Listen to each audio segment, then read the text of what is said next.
participants today, our speakers.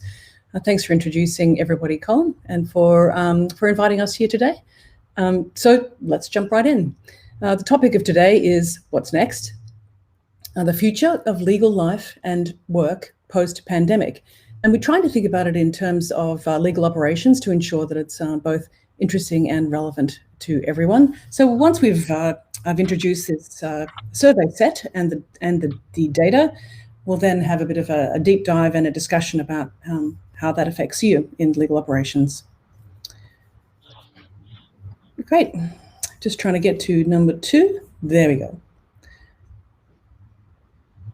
So just to let you know a little bit of a background, we conducted an online survey.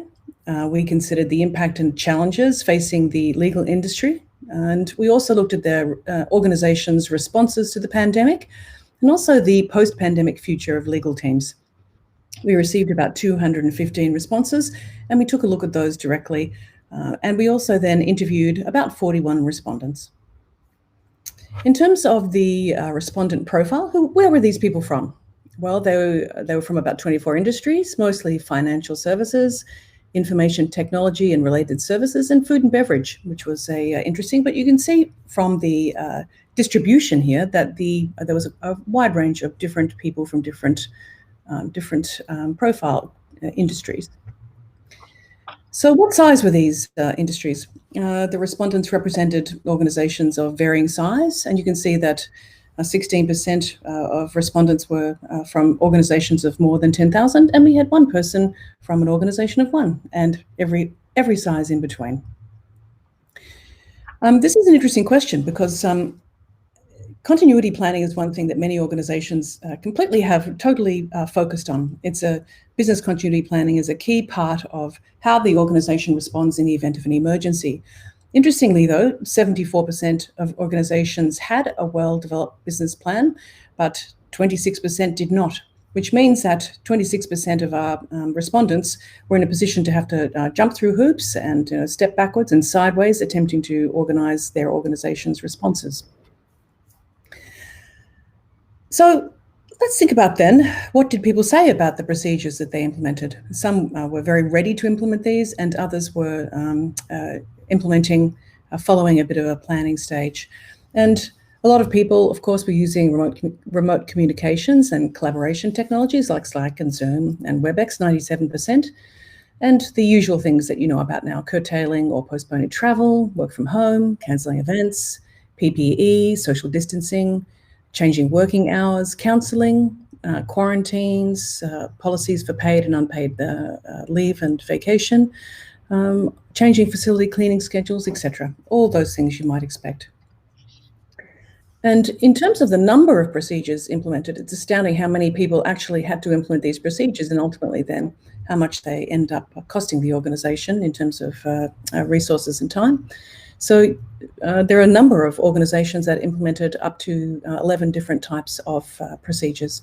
And so you can see the responses had to be quite deep and wide and immediate. So what could people have done differently? Important question to think about when you're responding to an emergency. 15% said they wanted better preparedness. Others wanted better systems and communications. Interestingly, some wanted greater work and cultural flexibility, but 60% thought that they'd responded in a timely and flexible way. Some respondents felt that their organization's responses really contained some gaps in systems, communications, work practices, and cultural flexibility. It's an interesting lesson for hopefully a next time that never happens. What about budget? So what was the impact of COVID-19 on the legal budget? 36% of respondents noted no change, but for 15% of respondents, staff professional development is reduced, or there's a temporary adjustment in staff compensation, while for about 9% the budget's diverted to projects that support remote access and other work, and 8% indicated staffing changes. And let's look at this next slide, which then talks about the percentage of respondents on the impact of COVID on the legal budget. So that last slide was about the organization. Now we're talking about the legal budget. Most respondents said that there was not much change to their legal budget, but anybody reporting a change actually said that there were frequently more decreases than increases. And in the next slide, you can see this, while the budget may have decreased, the workload has increased. Some workloads remained unchanged, but for the majority, workloads actually increased, 72% of people. And many people had significantly increased workloads over the course of time. And this slide is kind of a combination of the concept about the budget and the workload. And you look at this little red square, you can see that 70% of the respondents saw workloads increase with either no change or a decrease in their legal budgets. So we're expected to do a lot more with either the same or less than we had before. Now, in terms of the legal teams, what have the legal teams, the corporate legal and law firm teams, done? The teams working remotely for 32% of the groups, implementing work from home, legal tech solutions, reviewing the legal positions and dealing with force majeure notifications. And everyone basically is working remotely and using a whole group of different sorts of technologies.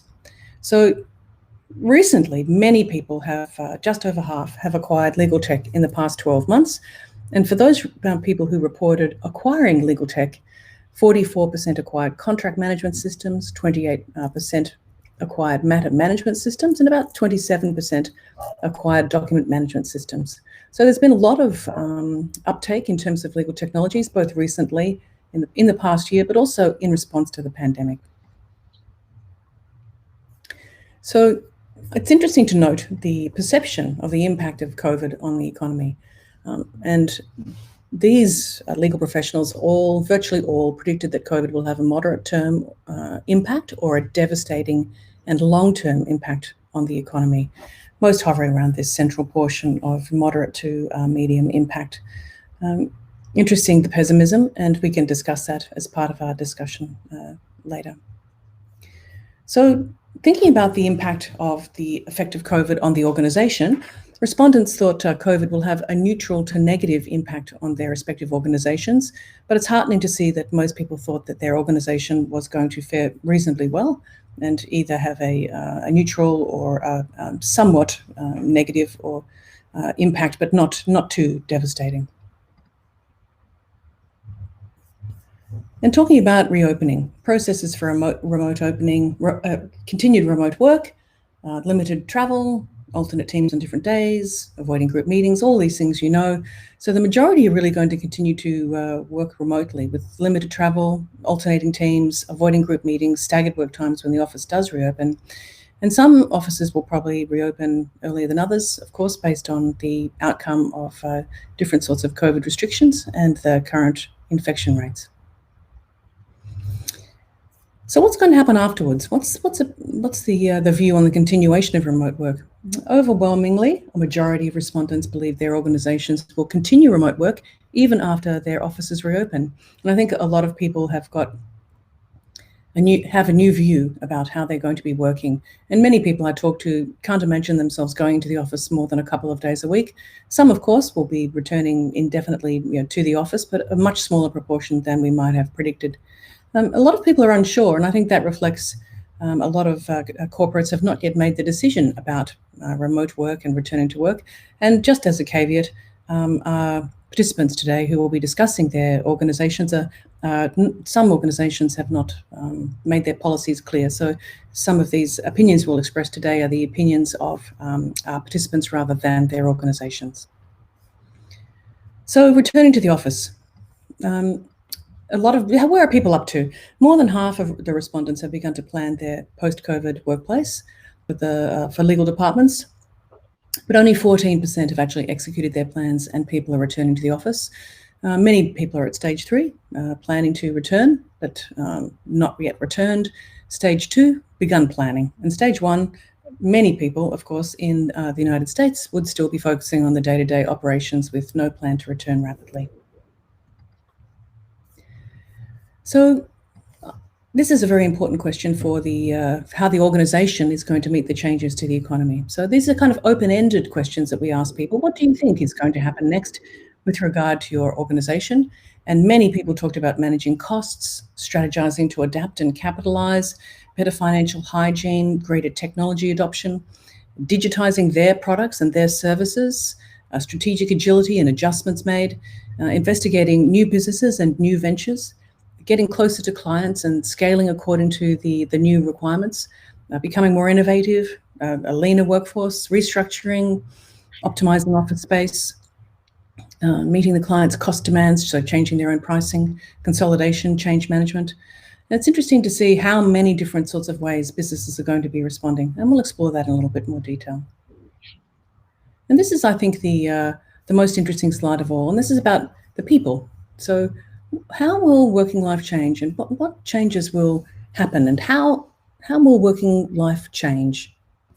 And 43% of people thought that working life will change forever. And many thought there'll be a greater embrace of remote working and flexible working. And then some people thought, only 8% though, there'd be a transition somewhere between the new normal and before, and we'll go back the way it was. People thought the current change is temporary. Office space will definitely change, greater technology adoption, cultural changes, regulatory changes, and some people thought it was far too early to tell. Important to think that there's lots of different organizations and economies in the world. There's lots of different ways of dealing with a problem. And I think that different people have had to respond in the ways that they felt most appropriate for them personally and their organizations and their countries. So let's now invite our invited guests to provide some of their input and their ideas, and also to talk about their own ways of how they have personally responded, how their organization has responded, and also how will work life change after the pandemic. So I'd like to introduce our speakers today: Anna Lazinski, who's General Counsel from L'Oreal; Casey Flaherty, the Director of Legal Project Management at Baker McKenzie; Mark Ross, who is the Principal at Deloitte Legal Business Services; and also like to say thanks to Colin and Legal Operators for sponsoring today. Thanks for having us, Colin. I'll ask you first, Anna. Perhaps you could talk to us a bit about what's been the impact on you personally and your business, and how did your business respond? Thanks, Catherine. Hi, everyone. So our business is based in Victoria, which is a state of Australia, and effectively we've all been in shutdown since March. So the government just allowed up to 25% of the workforce to return as of this week. So we've been full-time virtual, at least in headquarters here in Victoria, for pretty much 8 months. And some of the states in Australia were allowed to, retail resumed possibly 2 or 3 months ago. So L'Oreal we've got 32 brands here in Australia and 20 brands in New Zealand. And I'll leave New Zealand to one side because they also had a period of shutdown. I guess the good news story for us down under is that we've actually had a really strong year in terms of business results.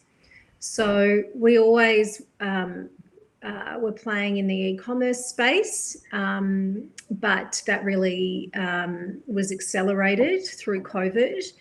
And we've seen business sort of up by 141% locally, just in the e-commerce space. So whilst we saw a decline in makeup use, as you can imagine, we're certainly seeing a boom in skincare.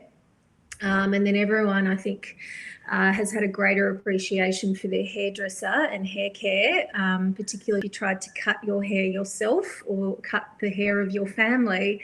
When hairdressers and salons reopened, everyone sort of had a newfound love and appreciation for how amazing their hairdresser is.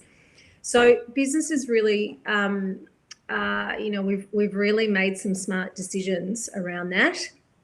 But the other thing I wanted to touch on is an increased focus on two things, which is communication and well-being. So we had a core group, which I was part of, where at some points we were meeting daily, 7 days a week at the beginning of the pandemic, and now that's sort of tapered off to twice a week. But it was really this core executive team, so about 4 or 5 of us, that made most of these decisions around business continuity and how we were managing things. And Communication, we had our CEO do a virtual update, sometimes weekly, sometimes fortnightly, very transparently, very open. If we didn't know something, we'd say we didn't know, but we'd try and find out to reassure staff. But we had this really sort of heightened level of communication, increased email communication as well. And then in terms of my team, we were sort of having almost daily touch points, if not every second day. And that was really actually to focus on well-being rather than doing the work. So I think what the pandemic has certainly highlighted, and particularly for lawyers, is that we're not just human doings, we're human beings. And so I hope that sticks, to be honest, that kind of focus on the human element of work and work-life integration as we now know it. So in summary, I think we're really fortunate, and we made some really smart plays this year as a business locally, which has put us in a really strong position to finish the year. And then I think the two really important levers were communication and well-being as a business. And in terms of technology, we were fortunate as a team to start thinking about that back in 2015. So it was a real sort of seamless transition, whilst I know some of our sister functions around the world were stressing about getting contracts signed because they didn't have electronic signing in place. So little things like that. Thanks, Anna. How about you, Casey? Perhaps you can tell us a bit about what's been the impact on your business and how your business responded to that. Well, I'll start with me personally, because I've actually always worked from home, and in one sense nothing has changed, and in another sense everything has changed, because part of the deal was I worked from home, but I was on planes all the time, which of course I'm not anymore, and so I've lost that in-person kind of rapport building that Zoom helps, and or Teams or whatever you use for video conferencing, and the adoption of that has really changed the way that we communicate across the globe. And yet I still feel that sense of loss of that in-person contact, in particular because I was quite acclimated to not having it, always working from home. But I'll say that overall we're fairly large, not as large as Deloitte, but we do have 77 offices in 46 countries. And so we've seen waves of closing and openings, with our China offices closing first, and then being reopened when the American offices are and the European offices are closing. And yet in many ways we haven't missed a beat, and I would say that's particularly true of my team. I have 55 legal project managers who work for me in 16 cities and 13 countries across the globe, and so much of their function has always been to tie teams together. So given the footprint of the firm, one of the many areas we excel is multi-jurisdictional transactions, and the whole idea is that you are coordinating remote teams. Now, they used to be remote teams in offices, but the team is in London is working with the team in Jakarta, is working with the team and in fact you're putting together 70, 100, 120 jurisdictions in a particular deal, not only using our lawyers but correspondent counsel. And my team has always been charged with pulling that all together, helping create a single source of truth, a single timeline, a single project plan, a single status report, global closing logistics, the how do you sign a document when people are at home or people aren't in an office. We've been dealing with that for our entire existence, and so in many ways, I don't want to say it was a seamless transition, but it was a very natural transition for the project managers. My sense from the attorney perspective is that while it was uncomfortable for many of them, they were quite used to going into an office. It was really an acceleration of trends that were already occurring. When you look at the way that the firm has approached real estate over the last many years and remodels, going to more of the open office plan and hot desking, which is designed to encourage people to not always be in the office, to come in the office when the office is conducive to collaboration, but when you need private space and solitude, to stay home. And that trend, I think, was accelerated, but wasn't started by the pandemic. And so overall, while there's certainly been hiccups and individuals who've been uncomfortable, I've been quite impressed with the way that people have transitioned, especially because for as long as I've been working from home, when you introduce yourself and they ask you what office you're from, and you say the Austin office, oh, I didn't know we had an Austin office. And I'm like, well, I am the Austin office. There were strange looks. It was so foreign to people, this idea of working remote, and yet it was almost instantaneous. Although I must say, silver lining, not that we would ever want a pandemic to happen, but it's so much better that it happened now than say 2007. Thinking back to the last recession, if the last recession hadn't been a natural event, but had been related to a virus, we would not have had the infrastructure for this. The document management systems, the communication infrastructure, any of it. And I think people would have found it much, much harder. I mean, the timing was such that so much of that infrastructure was already built. You gave the statistic about continuity plans. It's also about the infrastructure that underlies that continuity, and it simply didn't exist like it does today a decade ago. And while again the pandemic has accelerated it in terms of our use of it and the development of it, it was already in place. In fact, a lot of places it wasn't do we have a video conferencing system? It's, well, should we use WebEx or Teams or Zoom or Blue Jeans or one of the 7 others that we have? And it was actually agreeing on what platform we're going to use, as opposed to wondering whether such a platform existed and how do we get on it. So, I mean, I'm not normally the one to look at the world with rose-colored glasses, but I've actually been quite impressed.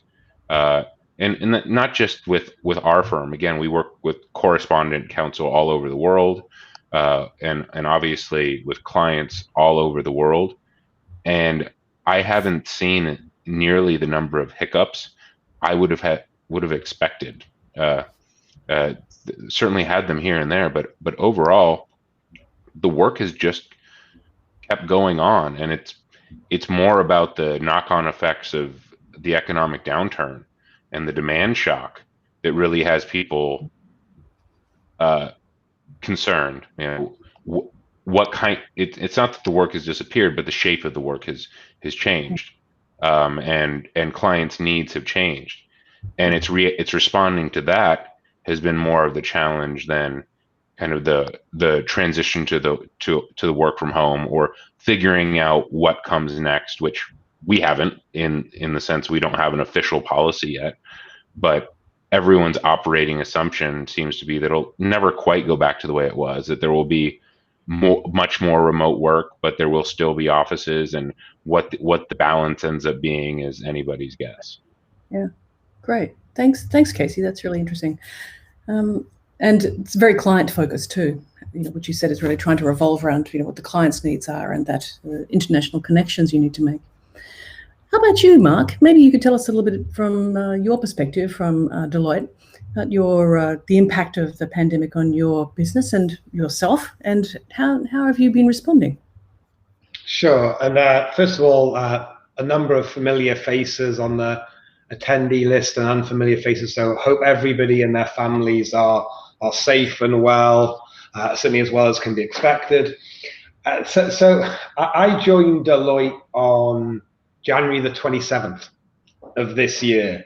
So I had 6 weeks of playing off what Casey said, what was actually new for me, because I'd worked from home for the last 10 years. I had 6 weeks of dealing with the Los Angeles traffic and heading across the 101 downtown and going into a real brick and mortar office, which was something very new to me. And then the world fell off something of a cliff in the middle of March. So for the last 9 months, like everybody else, been working remotely. That, similar to Casey, that is not unusual for me. As I said, the 10 years before joining Deloitte, I worked remotely. What has been incredibly unusual, not necessarily unfortunate by any stretch, is I haven't been on a plane since the end of February. I remember, when my first child was born, I think I did 330,000 miles in that first year, and I'll never forget that. So to have essentially 0 air miles from the end of February through to now that is certainly unique. And if we're talking silver linings, silver linings for me has unquestionably been the amount of time I've had to spend with my family, my wife and my kids, that have, being able to be in town for, soccer practice when soccer practice was reinstated, being able to participate in a lot more family activities than I was previously when I was on the road or in the air so much. So that's unquestionably been a silver lining for me. At an organizational level, frankly, very similar reaction and commentary to Casey and Anna. So, I won't go into, huge detail. What I will say is I've been incredibly impressed at how the leadership of the organization have been so incredibly transparent with their employees. I mean, Deloitte employs ballpark, I think, 300,000 people across the globe. And the level of transparency, communication, and video conferences from executive leadership across all of the different functions, across all of the geographies, has been nothing short of astronomical, in my opinion. I've also seen a tremendous focus, and I think, Anna, you used the words well-being. At Deloitte, we have a holistic focus on what we call empowered well-being, and that includes resilience podcasts, training, wealth of resources. That has been ramped up to an incredible extent to provide our global workforce access to the tools that they need to manage their well-being in a virtual environment. So that's been incredibly impressive and reassuring for me. And from a client lens, working with our clients to help them, respond, recover, and hopefully thrive in the years to come, coming out of the pandemic. That's really been the focus, trying to, see it through the lens of our clients. So all in all, again, to echo Casey's comments, while clearly there are some hiccups, and clearly we wish this had never happened, the way that the organization, its employees, and our clients have responded to the pandemic, has been nothing short, as I say, of astronomical. Thanks, Mark. That's interesting. Let's sort of shift a little bit into the world of legal operations. How do you think that legal operations is going to change in the future, and what's going to be the role of legal ops? And is it going to really evolve with the advancements and new technologies? Anna, what do you think about the future of legal operations and technologies and the future? I hope that we move faster as a profession. So my concern is that some of us have been forced out of our comfort zones, and perhaps it hasn't been our experience here on the panel that technology is just coming up as as an enabler. It sounds like from Casey and Mark's story that that was firmly always part of the strategy. So in that way, it has been seamless. But my fear is that when we come out of this and there is some semblance of normal, that old habits will flourish rather than die hard. So I think as clients, particularly me being in-house, I think people are understanding how important technology is, and perhaps it needs to take more of a centre stage. But, I was a little bit concerned by one of the survey results, Catherine, that you talked through. Innovation still sits at 3%. Yep. It wasn't in the top 3. Yep. So, to an extent, I think we need to sort of get real about that. Because, are we just entering into a second phase of talking a lot about it again, but not necessarily taking action? And I think, back to my earlier point, it's for us as clients to kind of lead that change and to demand it, and to bring it centre stage, and less of it being a behind the scenes priority or something that we know as general counsel that we ought to be turning our mind to, but we never make time for it. So I think legal operations has got a beautiful moment to shine, but it's going to take that human action and dedication as a priority in order to see an acceleration. Because we don't want to fall back and just say, oh, well, we got through 2020, that's behind us now. Let's go back to normal.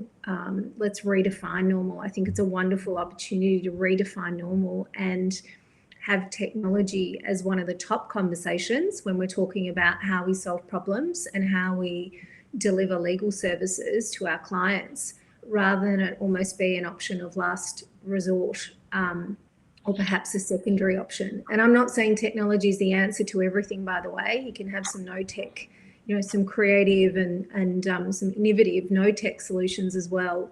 But I think it's how do we cultivate this sense of we've been forced, some of us have been forced squarely out of our comfort zones. So how do we almost maintain that level of forced growth in terms of our mindsets? That's really the question, and I think that's going to be the turning point for legal ops as to whether it can really be the main act or just a secondary act. I think that's a really good point, Anna. Can I just jump in here? I think the ascendancy of legal operations, it's been an absolute game changer over the last 15 years for corporate legal departments. One concern that I have, and I think, Anna, you hinted at this, is that in the current economic climate, that organizations viewing legal ops as a luxury in this environment, I think, is a very short-sighted view. The volume of work continues to increase exponentially. Explosion in data increases, the complexities, rapid changes in regulation. The in-house legal team just lacks the bandwidth and some of the skill sets needed to keep a pace with those changes without legal operations as a discipline. And the legal function is being asked, these days to morph in many ways from being a cost center to a value creator. And legal operations as a discipline is inextricably linked to solving those challenges. At the same time, the ROI for legal operations and growth of legal operations programs may not be immediately obvious in a 6-12 month horizon. So, I encourage organizations to think about the medium to long-term implications, and certainly not pulling back from legal operations. And look, we've always done it this way has forever been a vacuous statement, but it rings even more hollow today, because we've proven that we can do it other ways. That many of the we've always done it this ways we're not as sacred as we treated them, and so there is a moment to overcome a lot of the kind of inertia and initial resistance to change. But as with all change management, it will require leadership and sustained attention, and those things are in short supply.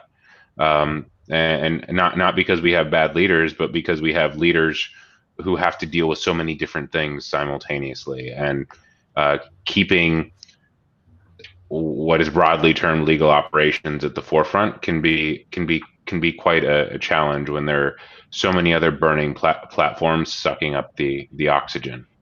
But certainly, I think in the long term, there will be this impact of the recognition that things can change and can change pretty rapidly, and don't necessarily need to change in radical ways. The point I made at the beginning about this infrastructure was already in place for video conferencing. We just didn't utilize it the way we did before. We have all kinds of technologies, low tech, high tech, no tech, but different ways of working at our disposal that we've just never fully taken advantage of. And so the opportunities are there even without major investments in technology. What it really is a major investment in changing our ways of working. It's investment in process, and in getting people to behave differently. And that's much harder than tech, but also much more rewarding. So I'm hopeful, but I'm certainly not sitting here with a guarantee. It's amazing how quickly the jungle can retake the city, unless we're vigilant and diligent. So let's talk about that change management. I think that's very interesting what Mark and Casey have said about that working towards value creation for legal ops, and about how we can determine the ROI and the growth, and also about changing people's hearts and minds as opposed to just introducing a new technology. How are we going to convince and persuade people about this, the value that legal ops creates and that this innovation and technology can provide? How can we move towards helping people to understand legal operations and the associated technologies do create value? And how do we change minds? For me, the biggest change tends to be when you can convince general counsel, and I mean the GC, not just in-house departments, but the leader of the department, that it can help them with their value storytelling. So it's not just the value you can offer them, but it's the way that they can demonstrate the value of the department, not just legal ops, of the department to their internal stakeholders. To me, that's when I've seen the most change happen the most quickly. And again, one of the things that we've seen is a newer crop of general counsel who are certainly more open to that. And so, it's change management 101. It's really boring. It starts and stops with leadership buy-in. And so that leadership from the GC's office is so important. And I saw a question in the chat of what can organizations like Clock do? I mean, spread best practices, absolutely, but the outreach to the C-suite, to the GC and beyond, has been so important to spreading kind of the good news of legal ops and what it can mean, not for the law department, but for the organization, to help it tackle the legal dimensions of business problems by leveraging domain expertise through process and technology. That would be that's my gut. Yeah, echoing Casey's comments as well. Casey, you're talking really about demonstrating the ROI to the broader business, of legal operations, some of the technologies that can be leveraged, the process re-engineering. And you know, as many people know, I spend a lot of my time, you know, focused specifically on, you know, the contracting function.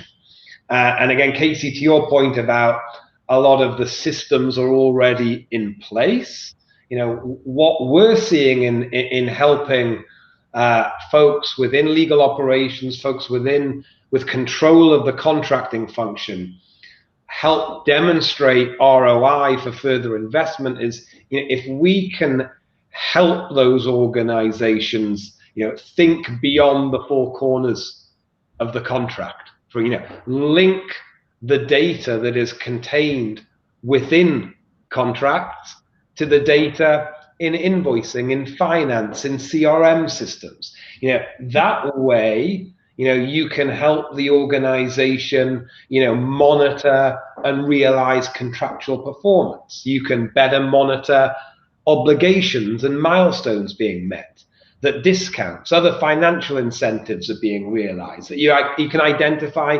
instances of revenue leakage. This is less about the implementation of magical technologies and rather about working with the systems that may already exist and linking those systems and not treating legal as operating a silo, you know, connecting legal to finance, to procurement, and ensuring those parts of the organization talk and work together to demonstrate that ROI for investment in areas like legal operations. Well, that's fascinating. Anna Lozinski, I know that you recently wrote an article on the integration of different legal tech systems and how they can impact the ability for the organization to demonstrate the strategic contribution. Can you talk a little bit more about your views on this exact topic? Yeah, and I just want to build on what Casey and Mark just were saying there around ROI is definitely important. And I think that's how the business case needs to be led when you're selling it in to the C-suite or to IT or certainly to the CFO. I'm always baffled by general counsel who meet with their CFO about investing in technology, but there's not one quantitative figure in there. There's no dollars attached to any of the ROI story. And then they're bummed when they leave to say, oh, the CFO didn't buy it. So I think your data is really important. You've got to speak the language of your audience and really play into the psychology. And I think that all boils down to mindset. So, you know, as a leader, you need to believe in this. You need to have some passion. You need to lead by example. I know I've got a small team, so I have to lead by example. I have to be using their technology. I can't delegate that to anyone else. But what I've seen, you know, in some of the discussions I've had with general counsel that have bigger teams, I think the same applies. Yes, you may have the luxury of having a separate function, but you've really got to lead by example and show that you're also using technology. You know, dashboards don't happen in a vacuum. Every single lawyer needs to contribute to a dashboard or contribute to, you know, continuous improvement of technology. So I just wanted to make that point a little bit about mindset, because I think it starts with that open-mindedness and that, again, the programming that we've all had, if technology hasn't been part of your legal upbringing, or you know, even just obviously the iPhone only came into effect in the 2000s, so if it hasn't been part of your life.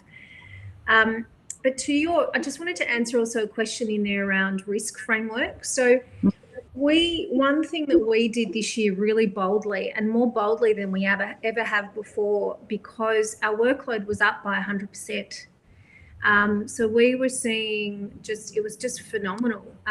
We run like a Formula One race at L'Oreal anyway, but it was like running 2 Formula One races at the same time, you know, all in lockdown, with my team scattered overseas and interstate, you know, to support their well-being.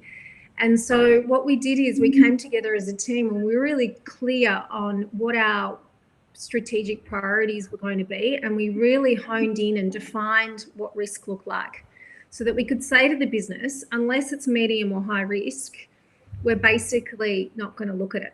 And we aligned with our exec, I aligned with my exec peers on that, And then we actually established an auto reply through our emails that was really blunt about that, saying, thanks, we're inundated. Here's how we're going to assess whether it's a priority or not. Here are your options if it's not. Thanks. A lot more gently than that, but essentially, you know, we were just really bold about it because it was just not sustainable. So we have actually, you know, taken a really more transparent, we were always kind of operating within a risk framework, but it was something we sort of kept to ourselves, and our C-suite knew about it. But we wrote to the senior leadership team, and now obviously we're communicating far more broadly about that. And I think the other thing that we've done, which has been a game changer, is we've been using dazychain since 2018, but we publish a monthly dashboard, which I was sharing with the senior leadership group every month to say, this is how we're tracking. And I linked it back to almost saying the numbers are going up, so are our numbers going up in terms of the pandemic. So we need your help, you know, to reduce that. So we're also on a bit of a campaign of reducing numbers. So I think it's just using all these things, but communication is key. How much are we using the technology? You know, we communicate how many interactions, how many transactions occur across our tech platforms, so that again, the business knows that, oh, okay, wow, there's spikes here, or it is actually being used. So if people have got a question around the investment in technology when they're looking at the P&L, well, they can see how many transactions have occurred across the month and across the quarter and year to date. So I think there's a number of data, you know, we all have data points, but perhaps it's just an opportunity to bring them all together and communicate more frequently and cut that data up depending on who you're talking with. And so what are the trends for the future in terms of legal operations and technologies, and, you know, how are we all going to ride this wave? What's going to be the opportunities and the pitfalls? Casey? Mark, we want to go? Yeah. In terms of opportunity, I think it's for legal operations to have more of a seat at the table. I mean, the history of legal ops in a lot of law departments is kind of starts out as e-billing or contract management, which is seen as something discrete and somewhat administrative.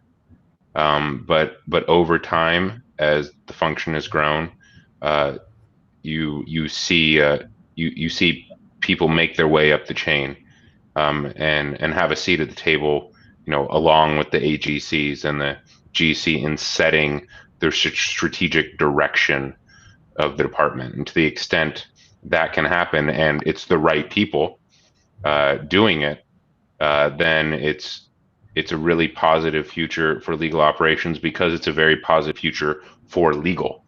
That's the opportunity, but it's also the pitfall, because you do need the right people thinking the right way and doing the right things. Oftentimes, you can have, just like anything else, a siloed mindset in legal ops. The same way you can have a siloed mindset in litigation, in corporate, what have you, and you need to understand how what you're doing connects to the larger legal team, and what the legal team is doing connects to the larger organization. And to the extent that the legal ops professionals don't demonstrate that flexibility in thinking and that strategic perspective, that global perspective, they will continue to be relegated to more administrative functions, and that will be, again, bad for them and bad for the industry at large. I think, Casey, that your emphasis of the right people as we go forward can't be overstated. I think that within the legal function, within the legal operations function, you know, we're on a journey towards a much more what we call a multidisciplinary approach and a multidisciplinary talent pool. You know, the approach needs to be one that embraces process optimization, automation, alternative resource models, continuous improvement, but the talent goes far beyond just legally trained professionals. You know, the talent today and in the future needs to embrace knowledge engineers, technologists, process analysts, management consultants, I would say that, data scientists, and yes, some lawyers as well. You know, so I don't think you can overstate, Casey, your comment about the changing nature of the multidisciplinary talent that the legal function needs to embrace in the years to come. And Anna, how about you, the future and the opportunities and pitfalls, but also there's a nice question here about bringing young people in and developing up people. How can we do that as well? I think, you know, if you look at the top skills that the World Economic Forum's published for 2025, I think initiative actually makes that top 10 list. And I think, I don't know what happens between law school and when people become lawyers, they kind of lose that a little bit, maybe because they're trying to fit into the system and, you know, sort of, you know, assimilate. But I think if you don't, you know, be bold about that. If you can see that there's, you know, an opportunity to solve a problem using technology, you know, I try and cultivate that in my team every day. If there is a better way to do something, let's talk about it. And, you know, that's why we have a weekly team meeting and, you know, we're almost talking about these things daily. So they're very much ingrained as part of our culture. We don't accept something that's not working, or if there's a pain point, or if we're getting feedback from our stakeholders. We don't just say, oh, do you know what, we're just going to ignore that. We look at it really open-mindedly and say, right, how can we do better? How can we alleviate the friction and the pain point so that it's easier for us? But most importantly, it's got to be better for our clients. So I think, you know, my hot tip around implementing technologies, start with something that is going to make it easier and faster for the business first. So I don't particularly agree with starting with e-billing and contract management. Even if the contract management, if there's no tangible, obvious benefit for the business user, for your client, don't start with that. Start with something so that they go, wow, this has completely transformed the way I'm doing X as a BAU.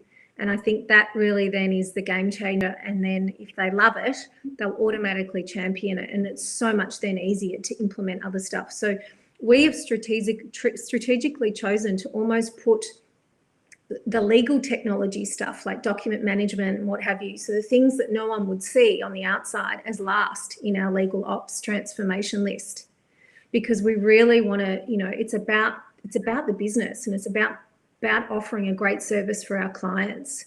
So if we have to suffer a little bit, you know, we're gaining efficiencies in huge droves.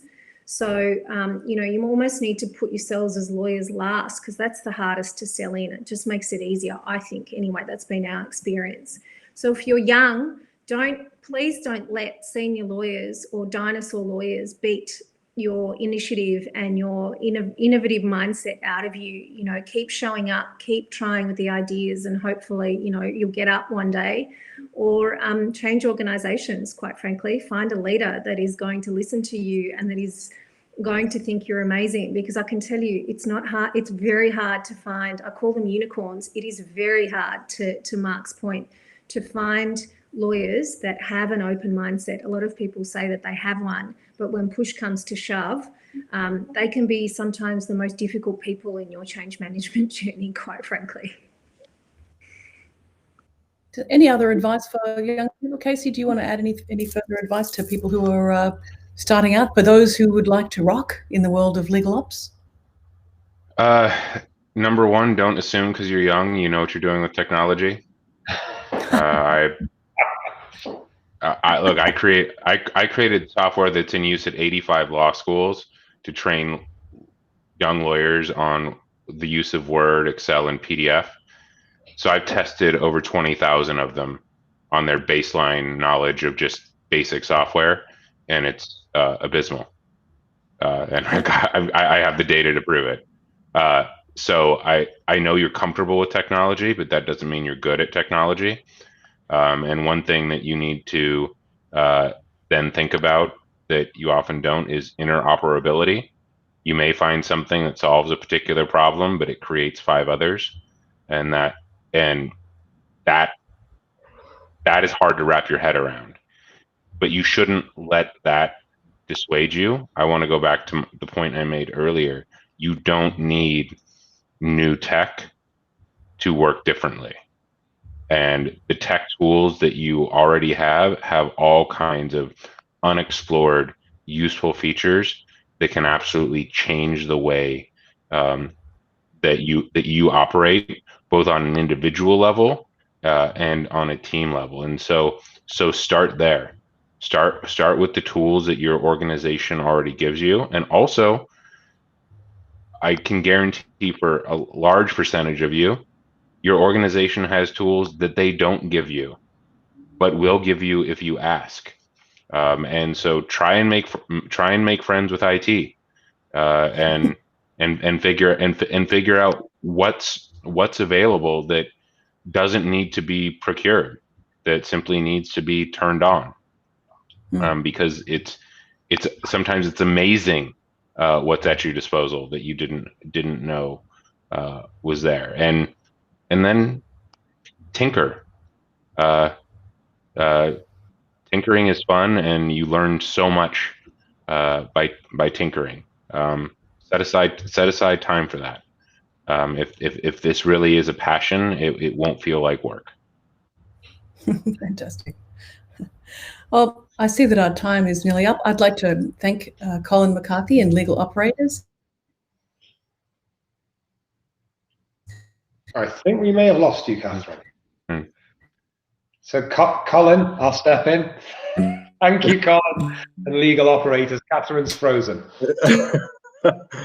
Well, everybody, I just want to thank you, panel, so much. This was such a robust conversation, covered so many great topics. The interaction's been phenomenal. Your expertise is always welcome. I hope to, come back and do something else again in 2021. I will be sharing a recording. Thank our presenters and Lozinski. Looks like Catherine interjected and jumped again. So I will be following up with the recording for everybody who attended today. And I want to thank all the attendees for all the great questions and keeping the discussion going. This has been phenomenal. I will follow up with Catherine afterwards and make sure everything's going smooth. Great. Thank you, Colin. Thanks, everybody. Thank you. See you, everyone. Bye-bye, guys. Thank you so much. Bye-bye.